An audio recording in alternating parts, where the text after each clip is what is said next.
देखिए गोदी मीडिया दी केरला स्टोरी 72 हो रहे हैं। औरंगज़ेब इसके बारे में शो चलाती है। औरंगज़ेब अच्छा था या बुरा था इसके बारे में शो चलाती है, लेकिन सभी गोदी मीडिया ध्यान भटका देती है।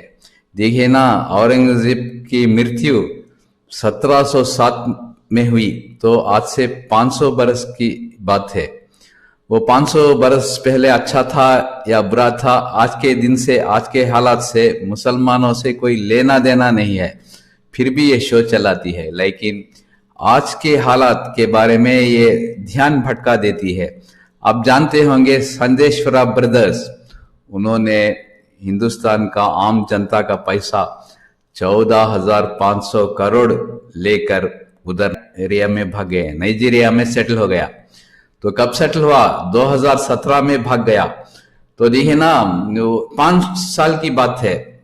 5 साल की बात नहीं करते हैं, लेकिन 500 बरस की बात गोदी मीडिया करती है। देखिए ना, वो संदेश्वरा ब्रदर्स, जयंती लाल संदेश्वरा, नितिन संदेश्वरा, वो सब है ना भाई, इधर का पैसा SBI, union bank of India, bank of Baroda से कर्जा लेकर, लोन लेकर, उधर विदेश में शेल कंपनी बोलते हैं ना, फर्जी कंपनी बनाकर, कई फर्जी कंपनी बनाकर, 50-60 फर्जी कंपनी बनाकर इधर का पूरा पैसा लोन लेकर उधर डालता गया। इधर से लोन लेना है, उधर नाइजीरिया फर्जी कंपनी में डालकर आखिर में पूरा पैसा चूना लगाकर बैंकों को 2017 में भाग गया।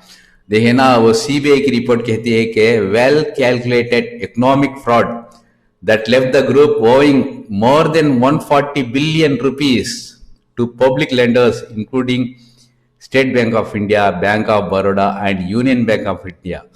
The CBI told the country's Supreme Court a year ago. Supreme Court में CBI कह दिया है कि ये वेल प्लान्ड फ्रॉड किया है, इतना पैसा लेकर फर्जी कंपनी बनाकर इधर का पैसा उधर लेके चला गया विदेश में।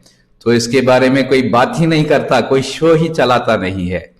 ये क्या किया, नाइजीरिया में जाकर इतनी कंपनी खोल दिया। उधर ऑयल, नाइजीरिया में ऑयल मिलता है, पेट्रोल डीजल मिलता है। उधर नाइजीरिया में कोई ड्रिलिंग करने वाला कोई नहीं था, तो ये जाकर ब्रदर्स जाकर उतना पैसा इन्वेस्टमेंट किया, वो धन जाकर उधर लगा दिया नाइजीरिया में, और ड्रिलिंग करके अब एक दिन में 50,000 से 1 लाख बैरल क्रूड ऑयल निकालता है और दुनिया को बेचता है। तो यहाँ की सरकार है ना, मोदी सरकार, कुछ नहीं करती। इसके ध्यान भटकाने के लिए ये है ना, दिन रात इस तरह के शो चलाते हैं, लेकिन हकीकत किसी को मालूम नहीं है ना। जनता का पैसा, इतना पैसा चूना लगाकर उधर जाकर बैठा हुआ है, और उधर नाइजीरिया में नंबर 1 उद्योगपति बन गया है। कई कंपनियों में इन्वेस्टमेंट किया है उधर नाइजीरिया में, ऑयल, कंस्ट्रक्शन, फार्मास्यूटिकल, सब में जाकर इन्वेस्टमेंट किया हुआ है। तो नाइजीरिया ना उसको प्रोटेक्ट करती है, क्योंकि उतना नाइजीरिया की तरक्की हो गई है नाइजीरिया के।